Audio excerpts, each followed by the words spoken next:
नफासत, खूबसूरती, तवाज़ुन, वुसअत, विरसा और सकाफ़त के नाम पर जो तसव्वुर हमारे जहन में उभरता है वो बिलाशुबा शाही किले, बादशाही मस्जिद, मकबरा जहांगीर और बारादरी का है, जो लाहौर के दामन में किसी झूमर की तरह सजे खड़े हैं।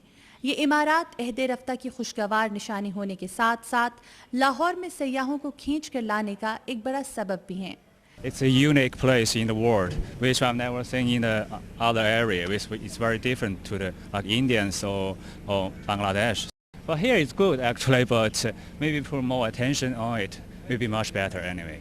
लेकिन बेरंगो रौनक दरीचे, शिकस्ता बामुदर, अहाते में नशेइयों का बसेरा, आसपास की दीवारों पर चिस्पा बेतहाशा इश्तिहारात, मुल्हिका इलाकों में गैर मेयारी होटल्स और सड़कों पर ट्रैफिक की बहुतात सयाहों की दिलचस्पी कम करने का सबब बन रहे हैं।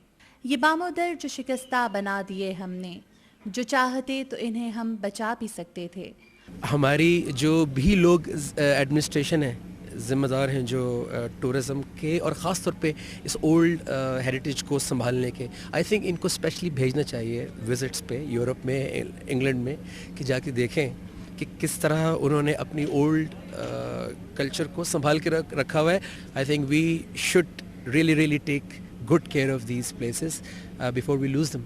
मुग़ल शहनशाहों की बनाई हुई ये इमारात न सिर्फ इस्लामी फ़न तामीर का आला शाहकार हैं, बल्कि हमारे लिए एक नायाब तोहफ़ा भी, जिसकी तज़ीन व ज़ेबाइश और दुरुस्त देखभाल करके न सिर्फ हम इसके हुस्न को बरकरार रख सकते हैं, बल्कि सयाहों के लिए इसे बाइस कशिश बनाकर कसीर ज़र मुबादला भी हासिल कर सकते हैं।